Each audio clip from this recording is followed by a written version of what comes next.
दोस्तों ये स्टोरी का 87 भाग है। अगर आपने इस स्टोरी के पिछले वाले भाग नहीं देखे तो मैंने प्लेलिस्ट में मेंशन कर दिया, आप जरूर जा करके चेकआउट करें। अनिरुद्ध मिरर के सामने जाकर खड़ा हो गया। उसने अपना रुमाल खोला और खुद को मिरर में देखा तो उसे खुद पर ही तरस आया। उसने जली हुई वाली जगह पर अपना हाथ रखा और बोला, शिवांगी तुम सच में डर जाओगी। और इसी के साथ अनिरुद्ध की आंखें हल्की सी लाल हुई। फिर उसने अपने इमोशंस को कंट्रोल किया और कमरे से निकलकर अपने कमरे में चला गया। थोड़ी देर बाद वह नहा कर बाहर आया। वह अपनी कमीज की बाजू फोल्ड कर रहा था। उसने रुमाल निकाला और अपने चेहरे पर लपेट लिया। तभी वहां शिवांगी आ धमकी।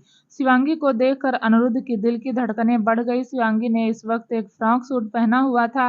पीच कलर के फ्रॉक सूट में शिवांगी बहुत खूबसूरत लग रही थी। उसने अपने बाल भी धो रखे थे, इस वजह से उसकी खूबसूरती और बढ़ गई थी। नहाने की वजह से उसके चेहरे पर ग्लो भी बहुत आ रहा था। अनिरुद्ध की नजर शिवांगी पर ही टिक गई। खुद से बोला, यह क्या कर रही है, क्यों मुझे परेशान कर रही है, ऐसे तो मुझे इसकी आदत पड़ जाएगी। वहीं शिवांगी एक कदम अनिरुद्ध की तरफ बढ़ी तो अनिरुद्ध एक कदम पीछे हटकर बोला, शिवांगी मेरी बात सुनो। शिवांगी ने ना में गर्दन हिलाते हुए कहा, नहीं सुननी, सुनूंगी भी नहीं। क्यों सुनूं, मैं नहीं सुनने वाली। इतना कहकर उसने अपना एक हाथ अनिरुद्ध के रुमाल की तरफ बढ़ाया तो अनिरुद्ध ने उसका हाथ पकड़ कर कहा, तुम समझती क्यों नहीं, सच में डर जाओगी। शिवांगी बोली, डर जाऊंगी तो डर जाऊंगी, लेकिन मुझे तुम्हारा चेहरा देखना है। इतना कहकर उसने अपना दूसरा हाथ अनिरुद्ध के गाल की तरफ बढ़ाया तो अनिरुद्ध ने शिवांगी का दूसरा हाथ भी पकड़ लिया। अनिरुद्ध बोला, समझती क्यों नहीं, प्लीज मान जाओ ना। शिवांगी ने ना में गर्दन हिलाई और अनिरुद्ध की तरफ एक कदम बढ़ाते हुए बोली, क्यों मानू, तुम ही ने कहा था ना लाइब्रेरी साफ करवा दोगी तो अपना चेहरा दिखा दूंगा। अब दिखाओ, अपनी बात पर कायम रहो, चेहरा दिखाओ मुझे अपना। शिवांगी अब भी जिद कर रही थी और उसने अभी भी अनिरुद्ध के दोनों हाथों को पकड़ा हुआ था। शिवांगी आगे बढ़ रही थी और अनिरुद्ध पीछे हटता जा रहा था और आखिरकार अनिरुद्ध पीछे हटता हुआ सोफे पर जा गिरा और साथ साथ शिवांगी भी उसके ऊपर जा गिरी। अनिरुद्ध ने शिवांगी की आंखों में देखा और शिवांगी वह तो अनिरुद्ध की आंखों में कब खो चुकी थी। अनिरुद्ध ने हल्की सी ना में गर्दन हिलाई और शिवांगी ने हाँ में।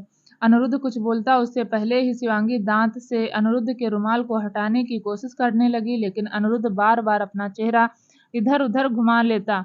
शिवांगी भी जिद करती हुई बोली, आज तो चेहरा देखकर ही जाऊंगी, बहुत हो गया, अब नहीं छोड़ने वाली। तुम चाहते हो ना मैं दूर हो जाऊं, तो मुझे अपना चेहरा दिखा दो, मैं दूर हो जाऊंगी। अनिरुद्ध बोला, तुम समझ नहीं रही हो, तुम सच में डर जाओगी। अब तुम मुझसे बात भी कर रही हो, फिर मुझसे बात भी नहीं करोगी और मैं नहीं चाहता कि मेरा चेहरा देखकर तुम मुझसे दूर हो जाओ। यह सुनते ही शिवांगी रुक गई। उसने हैरानी से अनिरुद्ध की आंखों में देखा तो अनिरुद्ध ने अपनी पलकें झुका ली।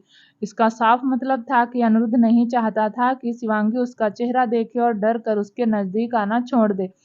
शिवांगी ने भरे गले से कहा, आई प्रॉमिस, मैं नहीं डरूंगी, नहीं जाऊंगी तुमसे दूर। प्लीज एक बार चेहरा दिखा दो, प्लीज। तुम नहीं जानते मैंने यह वक्त कैसे काटा है।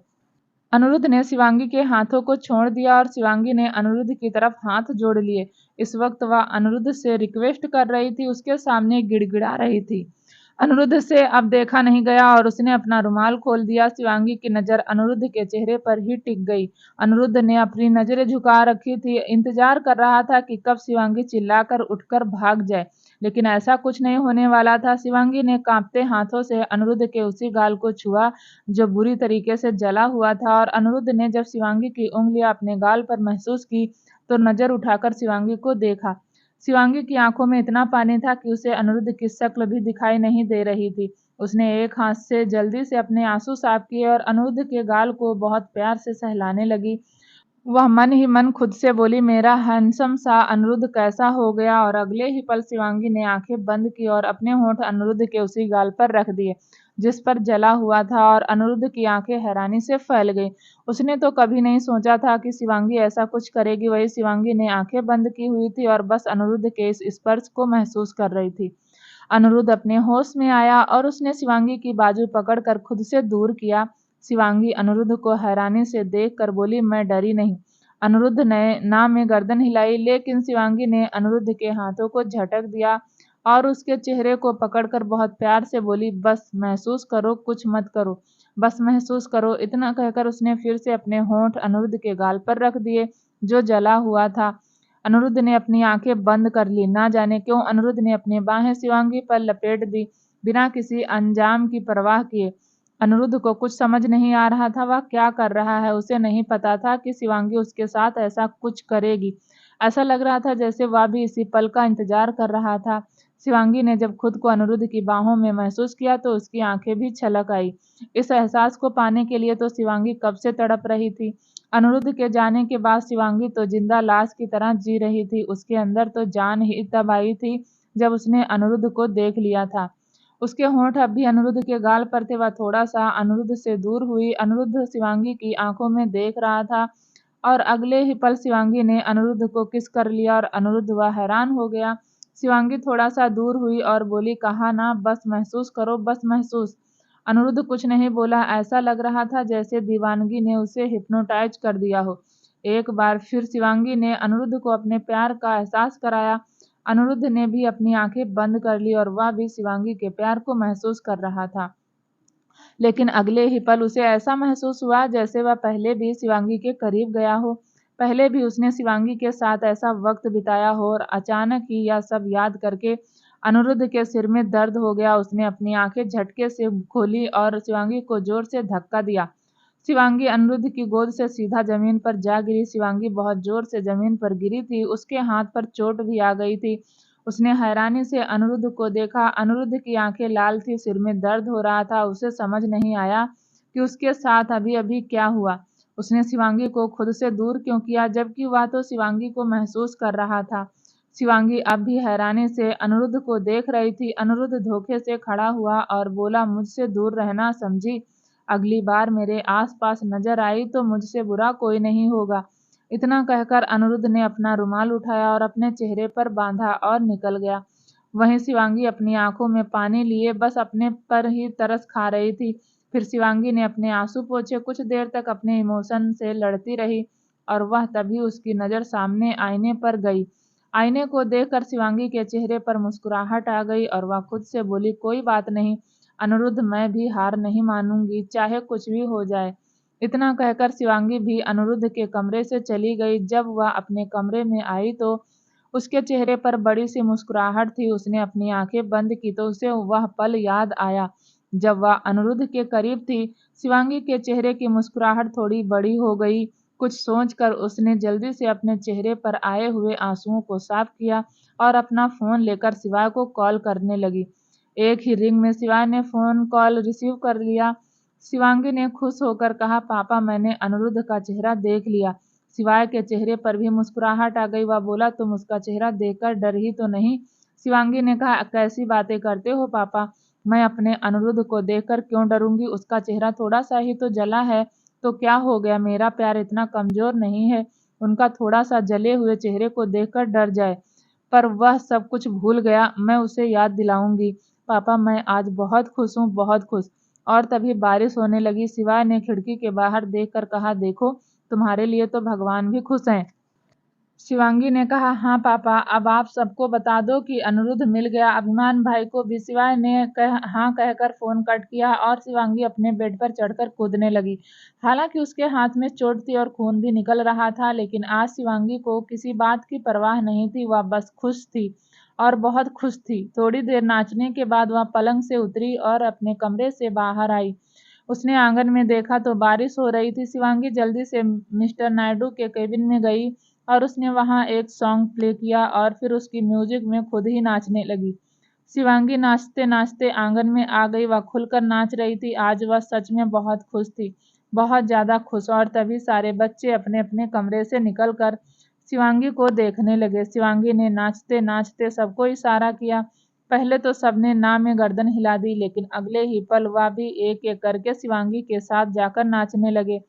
शिवांगी बच्चों के साथ डांस करके बहुत खुश थी। वहीं अनिरुद्ध भी जेब में हाथ डाले शिवांगी को देख रहा था। उसने महसूस भी किया कि शिवांगी के हाथ में चोट है, लेकिन अपनी जगह से हिला नहीं। जहां शिवांगी बहुत खुश थी वहीं अनिरुद्ध को कुछ समझ नहीं आ रहा था। और तभी एक छोटे से बच्चे ने अनिरुद्ध का हाथ पकड़कर खींचते हुए कहा, भैया चलो आप भी डांस करो ना। अनिरुद्ध ने ना में गर्दन हिलाते हुए कहा, मैं नहीं करूंगा, जाओ तुम कर लो। लेकिन वह बच्चा जिद करने लगा। आखिरकार अनिरुद्ध को उस बच्चे के सामने हार माननी पड़ी और वह भी शिवांगी के साथ आकर मैदान में खड़ा हो गया। शिवांगी तो अनिरुद्ध के चारों ओर चक्कर लगाकर डांस कर रही थी। आज तो शिवांगी की खुशी का ठिकाना ही नहीं था। वहीं दूसरी ओर मिस्टर नायडू मुस्कुराकर शिवांगी को ही देख रहे थे। फिर उन्होंने शिवाय को वीडियो कॉल करके शिवांगी को दिखाया। शिवाय और दिव्यांश दोनों ही शिवांगी को डांस करते हुए देख रहे थे। दोनों की आंखें लगभग बाहर थी। शिवांगी अनिरुद्ध के साथ बहुत मस्ती करती थी, लेकिन इतनी खुलकर तो उसने कभी डांस नहीं किया था। शिवाय और दिव्यांश शिवांगी को फोन में देख रहे थे और मुस्कुरा रहे थे। शिवाय बोला, लगता है लड़की हाथ से निकल गई। दिव्यांश ने कहा, मैं तो कब से कहता था कि यह लड़की हमारे हाथ आएगी ही नहीं। यह तो अनिरुद्ध को लेकर पूरी जोगन बन चुकी है। वहीं शिवांगी डांस करते करते अनिरुद्ध का हाथ पकड़कर हिला रही थी, लेकिन अनिरुद्ध को एक बार फिर गुस्सा आया। उसने शिवांगी का हाथ झटक दिया और चुपचाप वहां से चला गया। उसके जाते ही शिवांगी थोड़ा सा उदास हो गई, लेकिन अगले ही पल बच्चों के साथ फिर से डांस करने लगी। अनिरुद्ध अपने कमरे में आया। उसने दरवाजा बंद कर दिया, जैसे अपने इमोशंस को कंट्रोल करने की कोशिश कर रहा हो, लेकिन शायद अब कर नहीं पाएगा। दूसरी तरफ सार्थक की जब आंख खुली तो उसे अपने सिर में तेज दर्द महसूस हुआ। सार्थक ने हल्की सी आंखें खोली तो उसने अपनी बाजू पर भी तेज दर्द महसूस किया। उसे लगा जैसे उसके बाजू पर किसी ने हथौड़ा रखा हुआ है। सार्थक ने हल्की सी गर्दन घुमा कर देखा तो उसकी आंखें हैरानी से फैल गई। उसके बाजू पर सिद्धि का सर था। सार्थक ने हैरानी से कमरे में नजर घुमाई तो उसके और सिद्धि के कपड़े पूरे कमरे में बिखरे हुए थे। सार्थक की आंखें और ज्यादा बड़ी हो गई। उसने कसकर आंखें बंद कर ली और रात की बातें याद करने लगा। उसे इतना तो याद था कि सिद्धि किसी के साथ डांस कर रही थी। उसके बाद क्या हुआ उसे कुछ भी याद नहीं था। फिर भी उसने दिमाग पर जोर डाला, जो उसे धुंधला धुंधला सा ऐसा कुछ याद आया कि वह सिद्धि का हाथ पकड़कर कमरे में लेकर आ गया। उसके बाद उसे कुछ भी याद नहीं था। उसने एक नजर सिद्धि को देखा और फिर खुद से ही बोला, अब यह उठेगी तो क्या कहूंगा यार, कल रात क्या हुआ? क्या मैंने इसे प्रपोज कर दिया? क्या मैंने इसे अपने दिल की बात बोल दी? अरे नहीं यार, मैंने यह क्या कर दिया? हे भगवान, अब मैं क्या करूं? और तभी सिद्धि ने धीरे धीरे आंखें खोली। वह इस वक्त बहुत ज्यादा अनकंफर्टेबल फील कर रही थी। सार्थक और सिद्धि ने एक दूसरे को देखा और फिर झटके से बैठ गए। दोनों ने ही खुद को ब्लैंकेट से कवर कर लिया। सार्थक ने हल्का सा ब्लैंकेट खींचते हुए कहा, कल रात तुमने मेरा फायदा उठाया। सिद्धि की आंखें हैरानी से फैल गई। वह कुछ बोली नहीं। सार्थक बोला, हाँ हाँ, तुमने ही मेरा फायदा उठाया होगा। मुझे तो कुछ याद ही नहीं है कि पीने के बाद क्या हुआ। सिद्धि ने हैरानी से सार्थक को देखा और तभी सार्थक ने अपनी बात को कवर करते हुए कहा, देखो, अगर तुम मुझे प्यार करती हो तो मुझे बता भी सकती हो। उसके लिए मेरा फायदा उठाने की जरूरत नहीं थी। सिद्धि की आंखों में पानी आ गया। उसे अपने कानों पर यकीन नहीं था कि कल रात सार्थक कुछ और बोल रहा था और अब कुछ और। सिद्धि ने भरे गले से हिम्मत करते हुए कहा, क्या आप मुझे प्यार नहीं करते? सार्थक ने बिना यह सोचे कि सिद्धि का जवाब से क्या हाल होगा, उसने ना में गर्दन हिला दी। सिद्धि का दिल जोरों से धड़कने लगा। उसने एक गहरी सांस ली, जैसे उसकी जान निकल गई। उसने पास रखी हुई एक टी शर्ट उठाई और सार्थक ने मुंह घुमा लिया। सिद्धि ने उसे पहन लिया और उसे घुटनों से खींची हुई तेज कदमों से वॉशरूम में चली गई। वॉशरूम में जाते ही उसने दरवाजा बंद कर लिया और शावर के नीचे जाकर बैठ गई। अब सिद्धि रो रही थी, बस रोती जा रही थी। उसे समझ नहीं आ रहा था कि हुआ क्या। वहीं सार्थक उठा। उसने अपने कपड़े पहने और कमरे में इधर उधर चक्कर लगाने लगा। उसे कुछ भी याद नहीं था कि उसने कल रात क्या कहा और क्या हुआ, और सिद्धि से पूछने की हिम्मत उसके ही नहीं थी। लेकिन तभी उसने सिद्धि के सिसकने की आवाज सुनी। सार्थक का अब दिमाग खराब हो गया। उसे खुद नहीं पता था वह क्या कर रहा है, लेकिन सिद्धि के सामने वह झुकना नहीं चाहता था। उसका ईगो बीच में आ रहा था। उसने वॉशरूम का दरवाजा बजाते हुए कहा, ए सिद्धि, क्या हुआ? चश्मिश, बाहर आओ जरा। सिद्धि ने जैसे तैसे अपने आंसू कंट्रोल किए और भरे गले से बोली, बस 2 मिनट। इतना कहकर उसने जल्दी से अपना मुंह धोया और दरवाजे के पास आकर बोली, तुम्हें भी यूज करना है? सार्थक बोला, नहीं, मुझे तुमसे बात करनी है बाहर। सिद्धि की आंखों में फिर से पानी बहने लगा। वह बोली, बस थोड़ी देर वेट कीजिए, अभी आती हूँ। इतना कहकर सिद्धि ने जैसे तैसे अपने इमोशंस कंट्रोल किए और बात लेकर बाथरोब पहनकर बाहर आई। सार्थक ने सिद्धि को ऊपर से नीचे तक देखा। उसे सिद्धि के लिए थोड़ा सा बुरा लगा, लेकिन अगले ही पल उसका ईगो बीच में आ गया। वह बोला, देखो, मुझे कल रात क्या हुआ कुछ भी याद नहीं, लेकिन तुम्हें तो याद होगा ना। तुम बताओ, क्या हुआ कल रात हमारे बीच? सिद्धि ने कुछ नहीं कहा, बस नजर झुकाकर खड़ी रही। सार्थक ने सिद्धि की बाजू पकड़ी और उसे हिलाते हुए बोला, तुमसे पूछ रहा हूँ क्या हुआ कल रात। सिद्धि ने भरे गले से कहा, सच में आपको कुछ भी याद नहीं। सार्थक ने ना में गर्दन हिला दी। सिद्धि ने अपने आंसू पोंछे और बोली, मुझे घर जाना है। सार्थक बोला, अभी 2 दिन बाकी है, तुम मुझे पहले यह बताओ क्या हुआ कल रात। सिद्धि ने ना में गर्दन हिलाते हुए कहा, मुझे बस घर जाना है। सार्थक ने सिद्धि को ले जाकर सोफे पर बिठा दिया और खुद उसके सामने बैठता हुआ बोला, सिद्धि प्लीज मुझे बताओ, मैंने कल रात कुछ कहा तुम्हें। सिद्धि बोली, नहीं कुछ नहीं। सार्थक बोला, तो यह सब हमारे बीच बिना बात किए हो गया। देखो, मुझे इतना तो याद है कि मैंने उस लड़के को थप्पड़ मारा और तुम्हें खींचकर कमरे में लेकर आया। उसके बाद मुझे कुछ भी याद नहीं है। तुम बताओ, कुछ कहा मैंने तुम्हें? तुम्हारे साथ जबरदस्ती की। सिद्धि ने हैरानी से सार्थक को देखा और ना में गर्दन हिला दी। सार्थक ने गहरी सांस लेकर कहा, थैंक गॉड, मतलब जो कुछ भी हुआ तुम्हारी मर्जी से हुआ। सिद्धि अब भी हैरानी से सार्थक को देख रही थी। सार्थक ने सिद्धि की कमर पर हाथ रखकर रब करते हुए कहा, तो इतनी टेंशन क्यों ले रही हो और रो क्यों रही हो? पागल, चलो आंसू साफ करो अपने, हम घूमने चलेंगे। इतना कहकर सार्थक वॉशरूम में चला गया।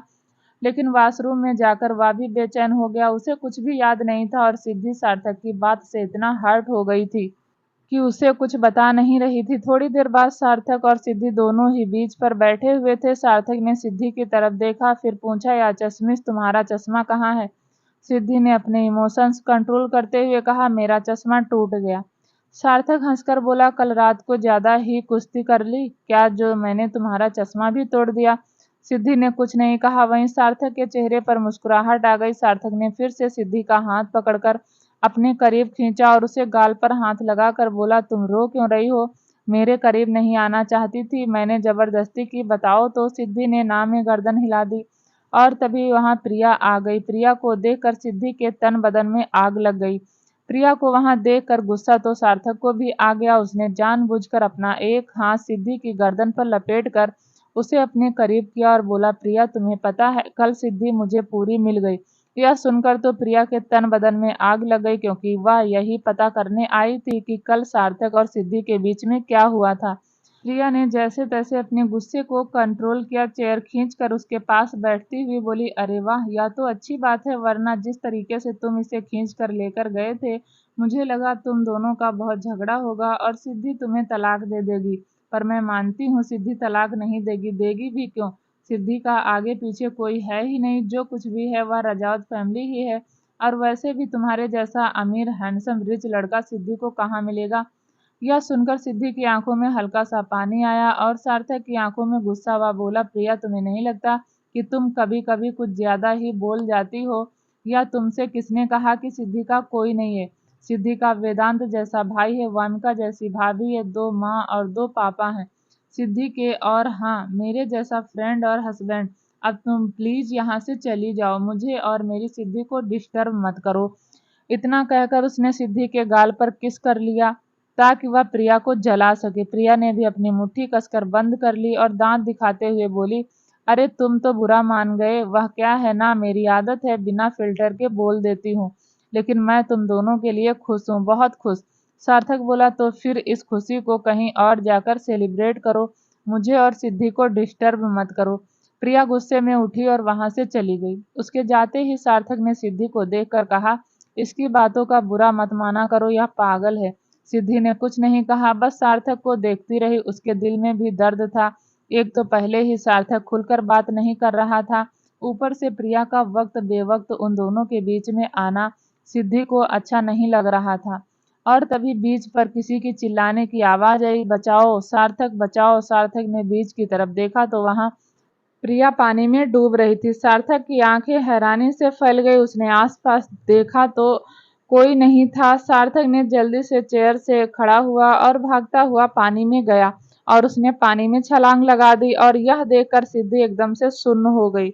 प्रिया डूब रही थी और सार्थक उसे बचाने की कोशिश कर रहा था। इस वक्त सार्थक बस प्रिया को बचाना चाहता था, क्योंकि सब चीज से ऊपर किसी की जान होती है। सार्थक ने जैसे तैसे प्रिया को बचाया और बीच पर लेकर आ गया।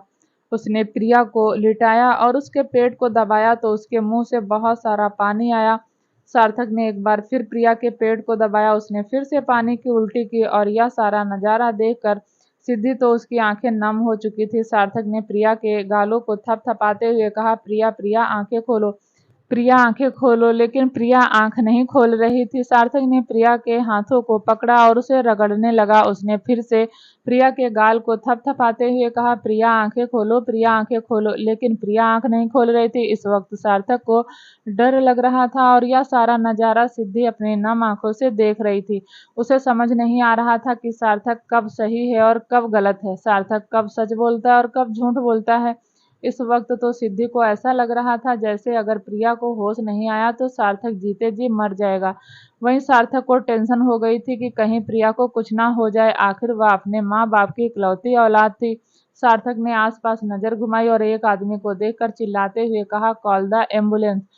थोड़ी देर बाद वहां 2-3 आदमी आए और प्रिया को उठाकर स्ट्रेचर पर लिटा कर ले गए। सार्थक भी उनके साथ चला गया। वहीं सिद्धि बस एक जगह खड़ी हुई यह नजारा देख रही थी।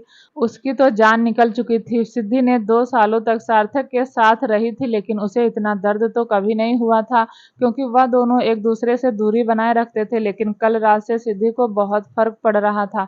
बहुत ज्यादा ऐसा लग रहा था कि एक साथ किसी ने उसके दिल पर कई सारे तीर छोड़ दिए हों। सिद्धि ने अपने आंसू साफ किए और चुपचाप वहां से निकलकर कमरे में आ गई। सिद्धि बेड पर बैठी रही। 1 घंटा बीत गया, 2 घंटा बीत गया।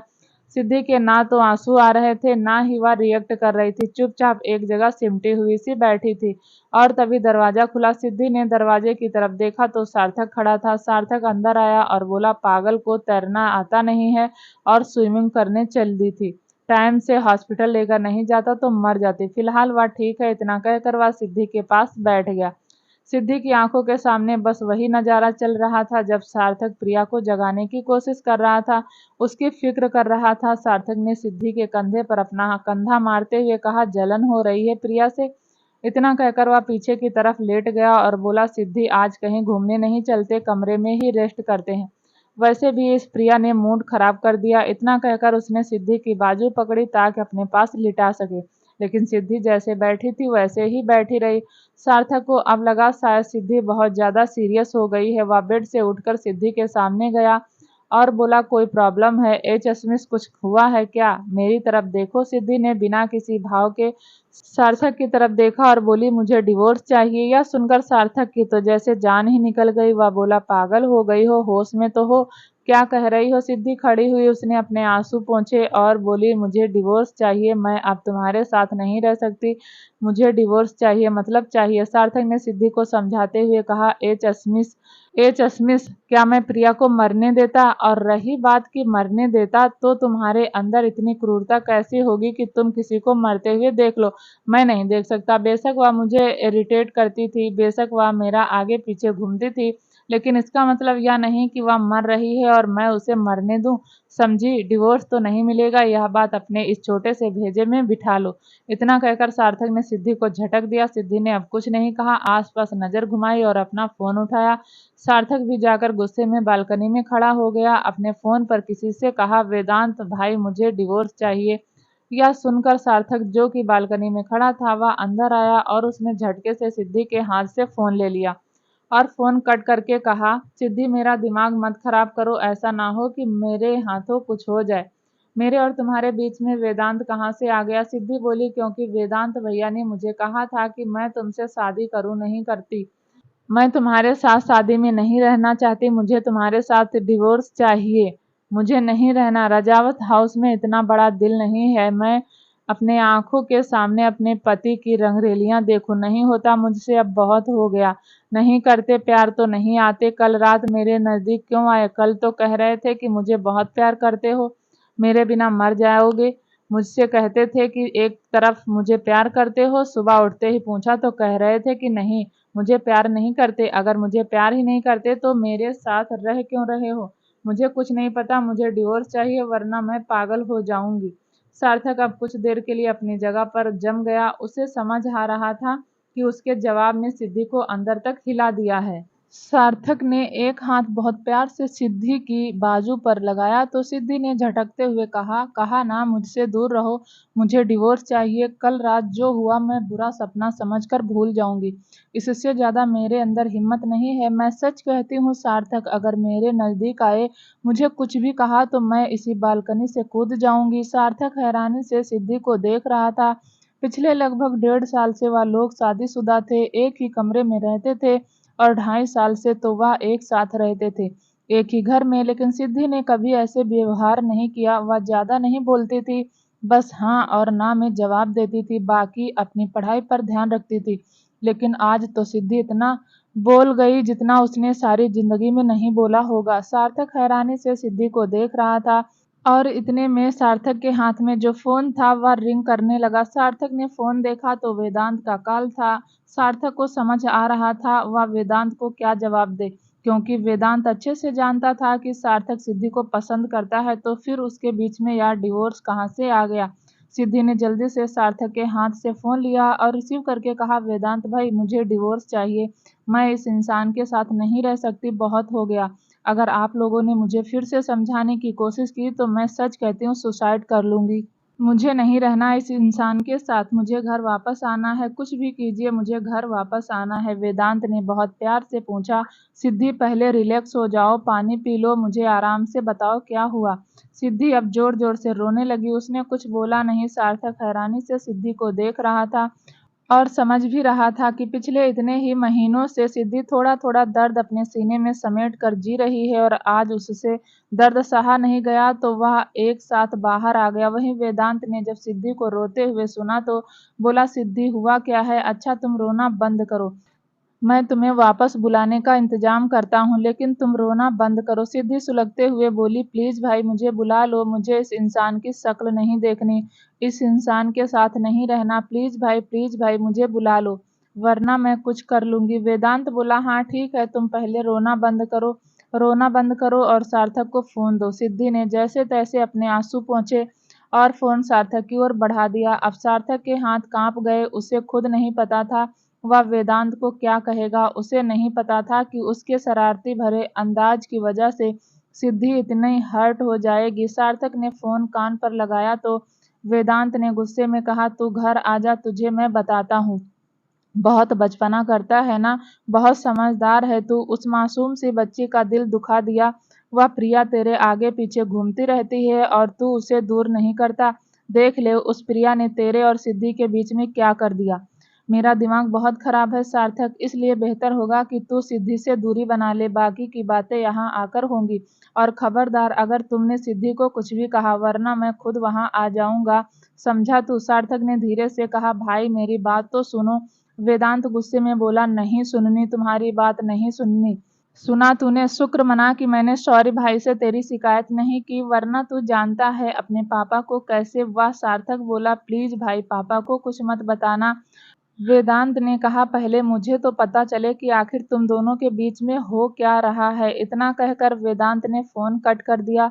सिद्धि एक कोने में बैठी हुई रोती रही। सार्थक चुपचाप खड़ा हुआ उसे देख रहा था और तभी उसके कमरे का दरवाजा नॉक हुआ। सार्थक ने दरवाजा खोलकर देखा तो एक आदमी खड़ा हुआ था जो शायद होटल का मैनेजर था। मैनेजर ने कहा, सर सिद्धि मैम की फ्लाइट का अरेंजमेंट हो गया है, प्लीज उन्हें भेज दीजिए। यह सुनते ही सिद्धि जल्दी से अपनी जगह पर उठी। उसने अपने आंसू पोंछे, अपना बैग कबर्ड में से निकाला, उसमें उल्टे सीधे कपड़े भर लिए और मैनेजर के सामने जाकर बोली, चलिए। तभी मैनेजर ने सार्थक को देखकर कहा, सर आप नहीं चलेंगे? सार्थक के चेहरे पर हल्की सी मुस्कुराहट आई, क्योंकि उसे अच्छा लगा कि वेदांत को बस सिद्धि की फिक्र नहीं, उसकी भी है। वेदांत भी जल्दी से कमरे से बाहर आया। उसने भी अपना बैग उठाया, उल्टे सीधे कपड़े भरे और मैनेजर के सामने जाकर बोला, चलो। अगले 1 घंटे में वह दोनों फ्लाइट में थे। सिद्धि विंडो की तरफ देख रही थी, उसके चेहरे पर कोई भाव नहीं था। सार्थक सिद्धि से बातें करना चाहता था, उसे समझाना चाहता था, लेकिन उसे डर था कि कहीं सिद्धि प्लेन में ही चिल्लाना ना शुरू कर दे। वैसे भी वह इस बात से बहुत शौक था कि सिद्धि कैसे बिहेव कर रही है, लेकिन कहीं ना कहीं उसे सिद्धि के दिल की हालत समझ भी आ रही थी। सार्थक ने फिर अपना सर पीछे कर लिया। वहीं दूसरी तरफ वामिका से आज वक्त नहीं कट रहा था।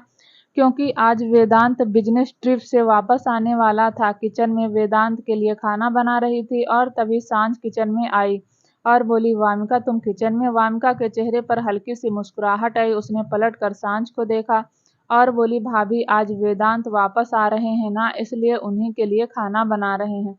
सांझ के चेहरे पर एक बड़ी सी मुस्कुराहट आ गई। वह बोली, आज से पहले तो तुमने कभी उसके लिए खाना नहीं बनाया, आज कुछ स्पेशल है क्या? वामिका थोड़ा उदास हुई। अब वह सांझ को अपने और वेदांत के रिश्ते के बारे में क्या ही बताती, लेकिन अगले ही पल उसने मुस्कुराकर कहा, नहीं भाभी, बस ऐसे ही, बहुत दिन हो गए ना, मैंने उनके लिए खाना नहीं बनाया, इसलिए बना रही हूँ। सांझ ने एक हाथ वामिका के सर पर रखा और बोली, हाँ हाँ, क्यों नहीं, मैं तो चाहती हूँ कि तेरे और वेदांत के रिश्ते में ऐसी ही मिठास बनी रहे और तुम दोनों ऐसे ही एक दूसरे के साथ खुशी खुशी रहो।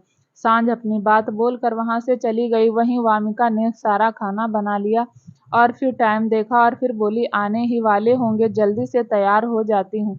इतना कहकर वह किचन से भागती हुई सीढ़ियों से होते हुए अपने कमरे की तरफ जाने लगी। वरदान और वंश का सिटिंग एरिया में बैठे हुए थे। वरदान कहने के लिए तो लैपटॉप पर उंगलियां चला रहा था, लेकिन उसकी पूरी नज़र वामिका पर ही थी और कहीं ना कहीं वरदान खुश भी था कि उसके जरा से एफर्ट की वजह से उसके बेटे के जीवन में सब कुछ ठीक हो रहा था।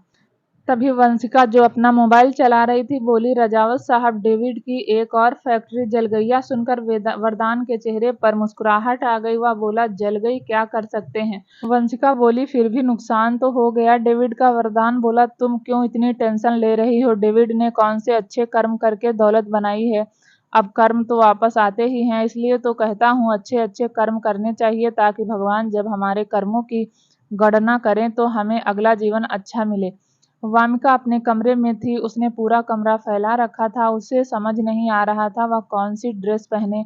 उसके पास अनगिनत साड़ियाँ और सूट थे, लेकिन आज तो उसे सब पुराने लग रहे थे।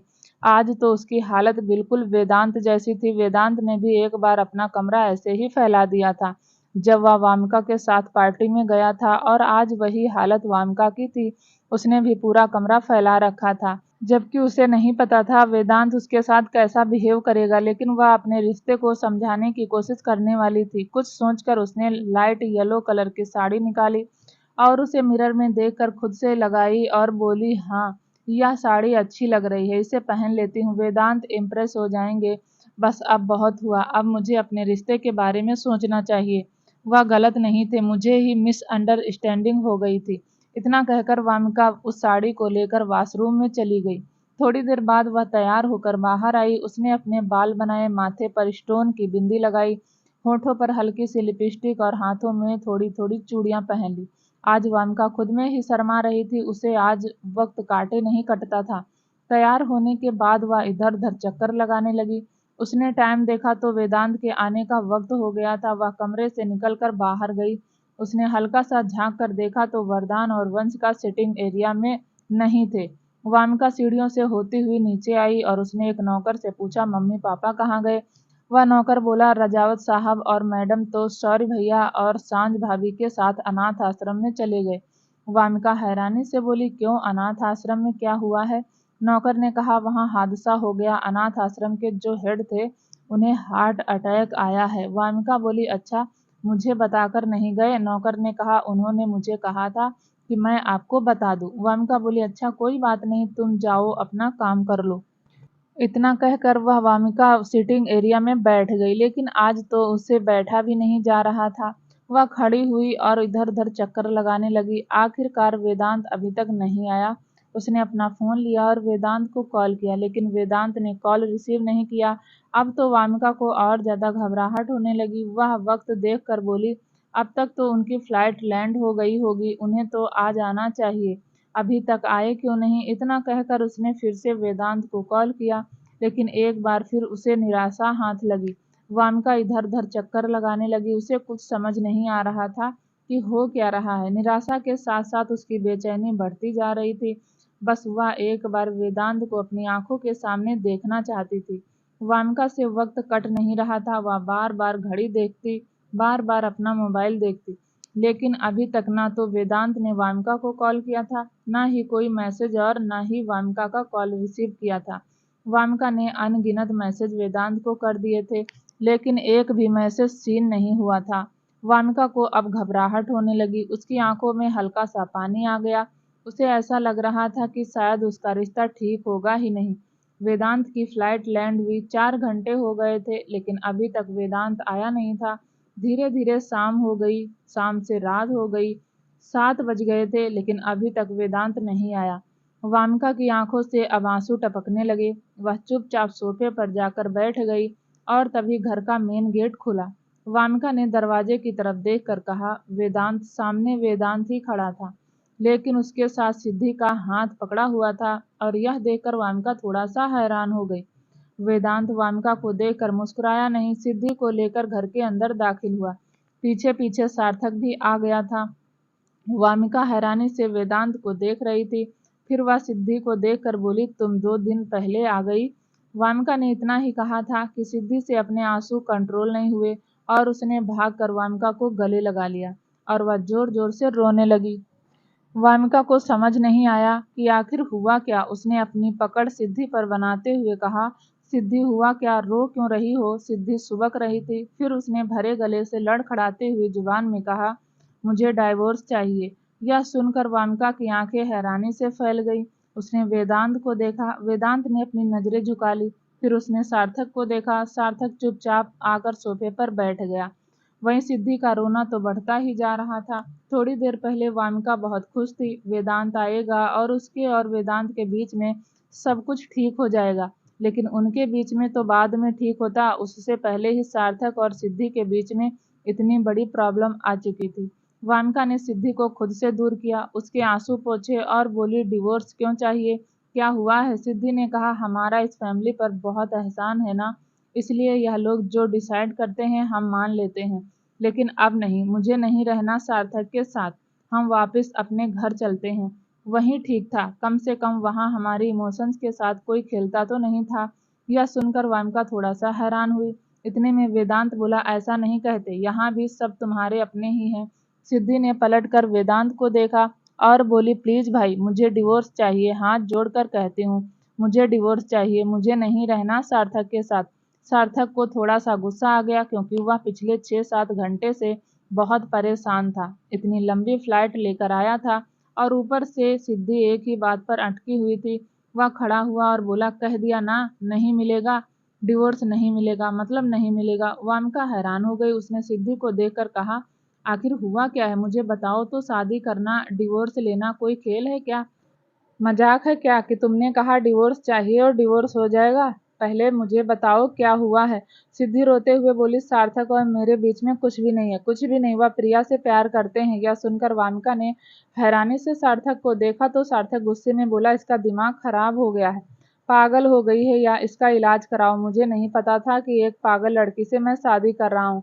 सार्थक ने इतना ही कहा था कि वेदांत ने सार्थक का कॉलर पकड़कर एक थप्पड़ उसे गाल पर जड़ दिया और सार्थक का चेहरा एक तरफ हो गया और यह देखकर सिद्धि और ज्यादा रोने लगी और वामिका हैरान हो गई। वामिका सिद्धि से दूर हुई और वेदांत के सामने जाकर बोली, शर्म नहीं आती, जवान भाई पर हाथ उठाओगे? वेदांत बोला, जानती भी हो सार्थक ने क्या किया है? वामिका बोली, कुछ भी किया हो, लेकिन हाथ तो नहीं उठाना चाहिए था। जो भी बात थी हम बैठकर आराम से सुलझा सकते थे। वेदांत बोला, अच्छा तुम यह बात बोल रही हो? आज तक तुमने मुझसे शांति से बैठकर बात की?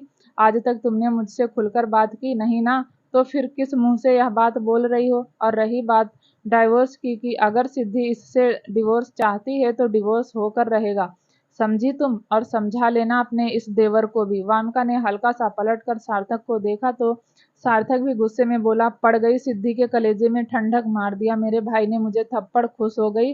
लेकिन एक बात कान खोलकर सुन लो भाभी, मैं नहीं देने वाला सिद्धि को डिवोर्स, चाहे कुछ भी हो जाए। अरे अभी तो यह पागल नहीं हुई, अगर पागल हो भी गई ना तो भी इसी के साथ रहूंगा, इसी के साथ अपनी जिंदगी बिताऊंगा, कह देना इससे।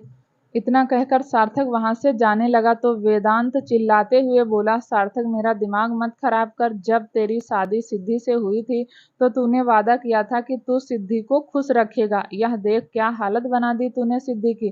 शादी के बाद पहली बार दोनों बाहर घूमने गए थे और उस पल को तुमने एंजॉय नहीं किया। बल्कि लड़ झगड़ कर वापस आ गए। मुझसे नहीं होता, अब बहुत हो गया। अगर सिद्धि डिवोर्स चाहती है तो डिवोर्स होगा। यह सुनकर सार्थक ने भी गुस्से में कहा, डिवोर्स तो नहीं होगा, चाहे कुछ भी हो जाए, मैं इसे डिवोर्स नहीं दूंगा। सिद्धि रोते रोते बोली, क्यों नहीं दोगे? जब प्रिया से प्यार करते हो तो जाओ ना प्रिया के पास, उसी की जान बचाओ, उसके साथ पार्टी करो, डांस करो। सार्थक ने चिल्लाते हुए कहा, 10 बार तुम्हें बता चुका हूँ, 11वीं बार बता रहा हूँ, वह मर रही थी, मैंने उसे सिर्फ बचाया है, इससे ज्यादा मेरा और उसका कोई रिश्ता नहीं। वह फोन करती थी तो मैं सिर्फ इसलिए उसकी बात सुनता था क्योंकि वह मिस्टर भाटिया की बेटी है, इससे ज्यादा मेरा और प्रिया का कोई लेना देना नहीं, समझी तुम? डिवोर्स तो नहीं होगा, एक बात कान खोलकर सुन लो। वेदांत भी गुस्से में बोला, डिवोर्स तो होगा। और तभी वामिका बोली, डिवोर्स नहीं होगा। डिवोर्स कोई बच्चों का खेल नहीं है कि सिद्धि ने मांगा और सार्थक ने दे दिया। वामिका फिर सिद्धि के पास आकर बोली, सिद्धि, अगर सार्थक कह रहा है कि उसका और प्रिया का कुछ नहीं है तो तुम्हें उसकी बातों पर यकीन करना चाहिए, और अगर तुम यकीन नहीं कर रही तो कम से कम अपने रिश्ते को एक मौका तो दो। सार्थक झूठा नहीं है, मैं मानती हूँ वह थोड़ा शरारती है, इसका मतलब यह तो नहीं कि वह तुमसे झूठ बोल रहा है, और अगर ऐसा था तो जब पहली बार सार्थक ने प्रिया से बात की थी, तुमने आवाज क्यों नहीं उठाई? सार्थक की शिकायत क्यों नहीं की? अचानक से तुम्हें क्या हो गया है? सिद्धि ने चिल्लाते हुए कहा, अचानक से मुझे होश आ गया है, मैं नहीं रह सकती सार्थक जैसे इंसान के साथ। एक ऐसे इंसान के साथ कोई कैसे रह सकता है जो प्यार किसी और से करता हो और शादी किसी और से करके बैठा हो? मैं कैसे समझाऊं, कैसे बताऊं कि मेरे और उनके बीच क्या हुआ है? यह सुनकर सार्थक ने गुस्से में सिद्धि को देखा और बोला, मुझे नहीं पता था कि मेरे मजाक का तुम्हारे दिमाग पर इतनी बुरी तरीके से असर करेगा। मैंने तुमसे पूछा था कि मेरे तुम्हारे बीच क्या हुआ है, लेकिन तुमने जवाब नहीं दिया। तुमने जवाब नहीं दिया तो मेरा ईगो बीच में आ गया और मैंने यह सब बोल दिया। इसका मतलब यह नहीं कि मैं तुमसे प्यार नहीं करता। सिद्धि गुस्से में बोली, हाँ, नहीं करते तुम मुझसे प्यार। अगर करते तो मेरे सामने प्रिया के साथ डांस नहीं करते, उसकी फिक्र नहीं करते। वह पीछे पीछे वहां तक पहुंच गई, कैसे बताओ? मैं हाथ जोड़कर कह रही हूँ, मुझे शादी में नहीं रहना। बस इतना कहकर सिद्धि ने अपने आंसू पोंछे और वहां से चली गई। वह सीढ़ियों से चढ़ती हुई अपने कमरे की ओर जा रही थी और तभी पीछे से सार्थक बोला, मैं भी डिवोर्स नहीं दूंगा, चाहे कुछ भी हो जाए, जो करना है कर लो, नहीं दूंगा, डिवोर्स नहीं दूंगा, और प्रिया से भी बात करना नहीं छोड़ूंगा, बस खुश। अगर तुम्हें मुझ पर यकीन ही नहीं है तो ना करो यकीन। इतना कहकर सार्थक भी वहां से चला गया। उसके जाते ही सिद्धि और वामिका ने वेदांत को देखा। वेदांत बोला, मुझे मत देखो क्योंकि मैं तुम्हारे डिवोर्स में तुम्हारे साथ नहीं हूँ, मेरा दिमाग ऑलरेडी बहुत खराब है, बहुत ज्यादा। सार्थक सिद्धि के साथ ठीक नहीं किया। मैंने सिद्धि को बहन बोला नहीं है, उसे माना भी है, और मेरी बहन के साथ कोई यह सब करे मैं बर्दाश्त नहीं कर सकता, समझी तुम? वेदांत की बातें सुनकर वामिका ने भी गुस्से में कहा, आप खुद को समझते क्या हो? क्या आप खुद तो अपने रिश्ते को संभाल नहीं सकते, और जो अपने रिश्ते को संभालने की कोशिश कर रहा है उसे तोड़ने पर उतारू हो? वेदांत गुस्से में बोला, मैं तोड़ने को उतारू हूँ? मैंने हमेशा हमारे रिश्ते को बचाया, लेकिन तुम ही हो जिसे मुझ पर यकीन नहीं, जो झूठी वीडियो देखकर मुझ पर शक करने लगी, और इतना शक कि उसने मुझे कभी अपने नजदीक नहीं आने दिया। मुझे कह रही हो तुम्हारा हक नहीं बनता वामिका उंगली उठाने का? मैं हमेशा यह सोचकर तुम्हें जवाब नहीं देता कि तुम्हारा आगे पीछे कोई नहीं है। अगर मैंने तुम्हें हर्ट कर दिया तो तुम कहाँ जाओगी? लेकिन तुम तो मुझसे ऐसी दूरी बनाकर रखती हो जैसे मैं कोई राहगीर हूँ, मैं कोई चलता फिरता ऐरा गैरा हूँ, और तुम कहीं की राजकुमारी। वामिका गुस्से में बोली, आपको यह बोलते हुए शर्म नहीं आती? बिल्कुल शर्म नहीं आती। आप मुझे इसलिए कुछ नहीं कहते क्योंकि मेरा आगे पीछे कोई नहीं।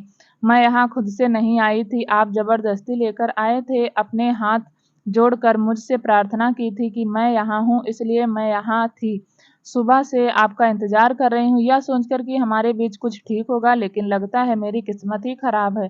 सही बात है, अगर किस्मत अच्छी होती तो कार्तिक मुझे छोड़कर ही नहीं जाता, लेकिन किस्मत खराब थी इसलिए वह भी मुझे छोड़कर चला गया। सिद्धि जैसी बहन मिली, वह भी इस घर में खुश नहीं। उसे समझाने की बजाय आप उसे डिवोर्स लेने के लिए उकसा रहे हैं।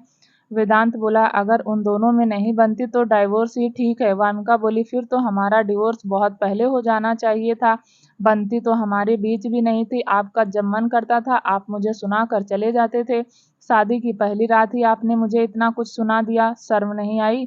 वेदांत बोला, मैं उस बात को कब का भुला चुका हूँ, तुमसे माफी भी मांग चुका हूँ, लेकिन तुम जानबूझकर इस बात को कुरेदती हो। वामिका बोली, मुझे बहुत गुस्सा आ रहा है। किस पर आ रहा है मुझे खुद नहीं पता। वेदांत भी गुस्से में बोला, तो फिर करती रहो गुस्सा, मुझे फर्क नहीं पड़ता। वामिका गुस्से में बोली, एक बात कान खोलकर सुन लीजिए, मैं नहीं चाहती कि सार्थक और सिद्धि का डाइवोर्स हो, क्योंकि सार्थक बहुत अच्छा है। सिद्धि को अपने रिश्ते को वक्त देना चाहिए, और अगर वह वक्त नहीं दे सकती तो कम से कम सार्थक की बात सुननी चाहिए। वेदांत ने गुस्से में कहा, मुझसे तो तुम्हारी बकवास सुनी नहीं जाती, थक गया हूँ मैं, एक लंबी फ्लाइट लेकर आया हूँ। सोचा था घर आकर रेस्ट करूंगा, लेकिन उससे पहले ही सिद्धि और सार्थक के बीच में जबरदस्त लड़ाई हो गई। 4 घंटे एयरपोर्ट पर इन दोनों का वेट कर रहा था, और अब घर आया तो तुम सुनाने लगी। देखो मेरा दिमाग बहुत खराब है, मैं तुमसे बात करने के मूड में बिल्कुल नहीं हूँ, समझी तुम। इतना कहकर वेदांत ने बिना सोचे समझे वामिका की बाजू पकड़ी और उसे बहुत गुस्से से अपने सामने से हटा दिया, और सीढ़ियों से होता हुआ अपने कमरे की तरफ बढ़ गया। वामिका वहीं खड़ी रही एकदम सुन्न होकर। तभी एक मेड और सिर झुकाकर बोली, खाना गर्म कर दूं। वामिका ने उस मेड को देखा और फिर डाइनिंग टेबल को, जहां उसने वेदांत के लिए उसकी पसंद का खाना बनाकर रखा था। वह गुस्से में डाइनिंग टेबल के पास गई, उसने एक बाउल उठाया और जोर से जमीन पर दे मारा। वेदांत, जो कि लगभग सारी सीढ़ियां चढ़ चुका था, उसके कानों में जब बाउल टूटने की आवाज हुई तो उसने हल्का सा पलट कर देखा और फिर गुस्से में बोला, अगर तुम्हारी नौटंकी बंद हो गई हो तो जाकर सिद्धि को संभाल लो। इतना कहकर वेदांत अपने कमरे में चला गया।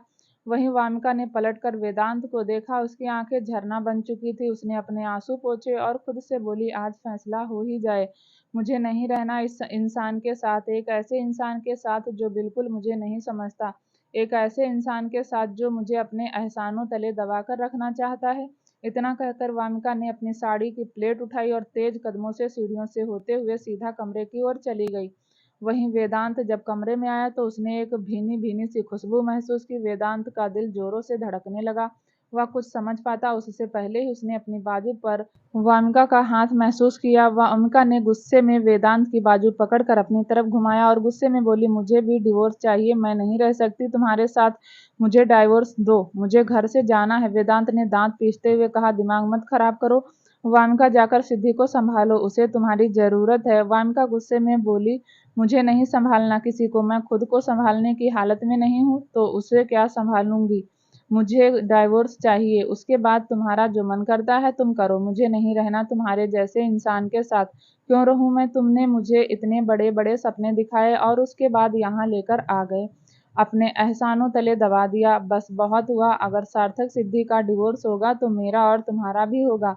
मैं इस घर से जाने के लिए तैयार हूँ, मुझे नहीं रहना इस घर में। वेदांत ने दांत पीसते हुए कहा, वामिका, मैं बोल चुका हूँ कि मैं एक लंबी फ्लाइट लेकर आया हूँ, दिमाग मत खराब करो। इतना कहकर उसने एक बार फिर वामिका को झटक दिया और वॉशरूम की ओर जाने लगा। वह वॉशरूम में जाता उससे पहले ही वामिका ने एक बार फिर गुस्से में चिल्लाकर कहा, बहुत हुआ वेदांत, अगर आज तुमने मुझे डिवोर्स नहीं दिया तो मैं इस घर से तुम्हें बिना डिवोर्स दिए चली जाऊंगी और तुम पर केस करूंगी। वेदांत ने गुस्से में वामिका के चेहरे को एक हाथ से पकड़ लिया और दांत पीसते हुए बोला, मुझे डिवोर्स दोगी, मुझ पर केस करोगी, मैं तुम्हारी इतनी औकात की तुम मुझ पर केस कर दो।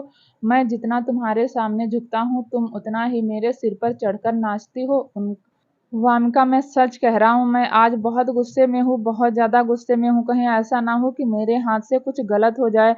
इतना कहकर उसने वामिका को झटक दिया। वामिका अपना भार नहीं संभाल पाई और धड़ाम से जमीन पर जा गिरी।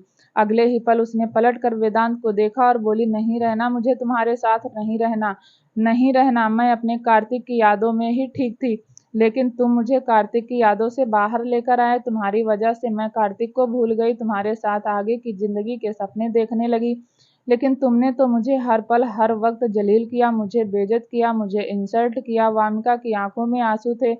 उसने आगे कहा, बहुत घमंड है ना अपने इस पैसों पर, मैं तुम्हारे पैसों पर करती हूँ, तुम्हारे झूठे प्यार पर सोचा था तुम्हारे साथ अपनी जिंदगी की शुरुआत करूंगी, लेकिन तुम इस लायक ही नहीं हो, बहुत ही घटिया और गिरे हुए इंसान हो। वेदांत गुस्से में वामिका को देख रहा था।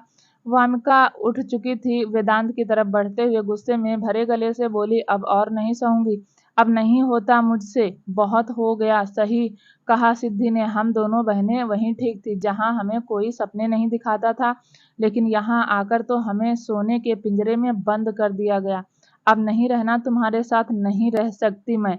क्या होगा आगे जानने के लिए प्लीज दोस्तों चैनल को लाइक शेयर सब्सक्राइब जरूर करें, ताकि जब भी वीडियो डालें आपको नोटिफिकेशन तुरंत मिले। तब तक के लिए नमस्कार, धन्यवाद।